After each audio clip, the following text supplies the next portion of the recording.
कह रहा है किसी बैलन का सिलेंडर में उपस्थित हवा की मात्रा जबकि वायु बढ़ने पर पंप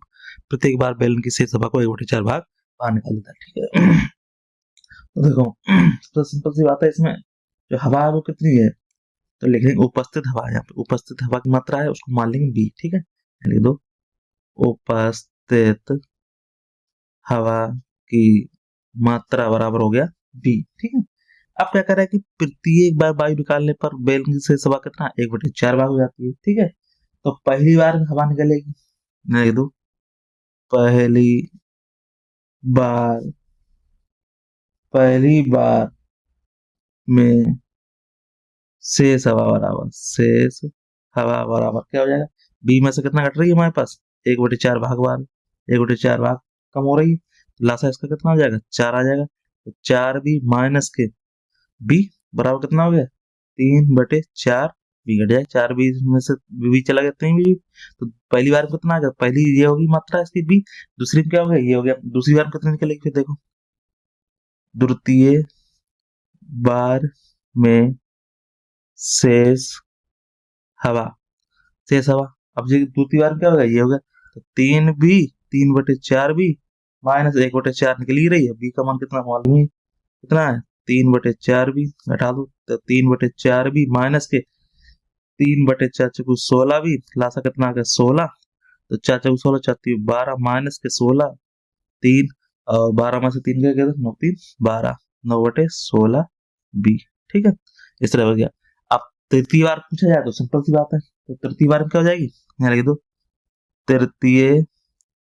बार में शेष हवा, तो सिंपल सी बात समझ में आ रही, देखो बढ़ रहा है, देखो 1/4 करेंगे 3 एकम 3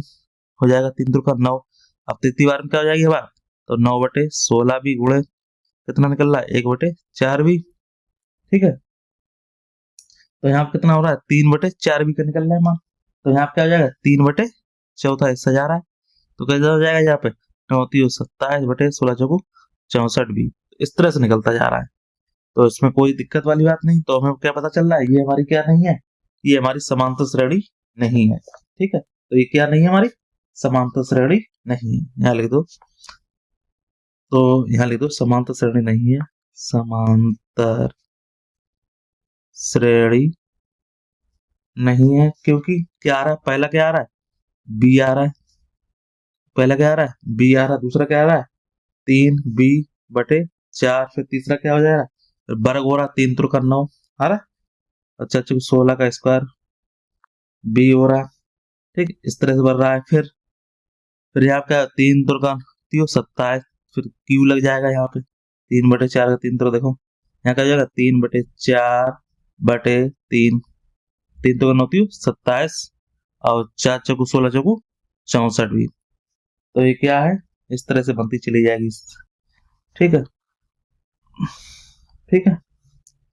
कोई डाउट हो पूछ लो। चलिए नेक्स्ट क्वेश्चन क्या रहा है, प्रत्येक मीटर की खुदाई के बाद एक कुआं खोदने में आई लागत, प्रथम मीटर की खुदाई की लागत 150, अगर बाद में प्रत्येक मीटर की खुदाई में 150 लागत लग 100 रुपए 50 रुपए लगती है, तो बताइए। बहुत सिंपल क्वेश्चन, ये तो बहुत सिंपल क्वेश्चन, देखो यहाँ लिख दो प्रथम मीटर की लागत बराबर कितनी है 150 रुपया है, और हर मीटर में कितना हो रहा है खुदाई की लागत कितनी हो रही है 50 रुपए बढ़ रही है, कितनी मीटर बढ़ रही है 50 रुपए लागत बढ़ रही है, तो देखो तो यहाँ लिख दो मीटर हर मीटर बाद लागत बराबर कितना हो रहा है लग रही है 50 रुपया, तो क्या बन के आ रहा है सब, प्रथम मीटर में कितना हो जाएगा, तो लिख दो प्रथम मीटर कितना हो रहा है, पहले मीटर में कितना है 150 आ गया, फिर जब दूसरी मीटर में क्या होगा हर मीटर 50 बढ़ रही है, यहाँ लिख दो द्वितीय मीटर में 150 प्लस के 50 बढ़ जाएगा कितना हो जाएगा 200 हो जाएगा, फिर तृतीय मीटर में क्या हो जाएगा, तृतीय मीटर में हो जाएगा 200 और प्लस के 50 बराबर 250, तो इस तरह से क्या बन जाएगी एक सीरीज बन जाएगी। ठीक, तो क्या बन जाएगा, तो यह समांतर श्रेणी में है, हाँ यहाँ हाँ लिख दो और लिख दो क्या आ जाएगा श्रेणी, पहला क्या आ रहा है 150, दूसरा क्या आ रहा है 200, तीसरा क्या आ रहा है 250, तो समांतर श्रेणी बना रहा है, ये क्या बना रहा है हमारा एक समांतर श्रेणी बना रहा है। समांतर श्रेणी बनाता है। ठीक है, अब प्रतिपद में क्या जुड़ रहा है? 50 जुड़ रहा है। देखो प्रतिपद में क्या जुड़ रहा है? 50 जुड़ रहा है, तो इसलिए समांतर श्रेणी बना रहा है। कोई डाउट हो पूछ लेना।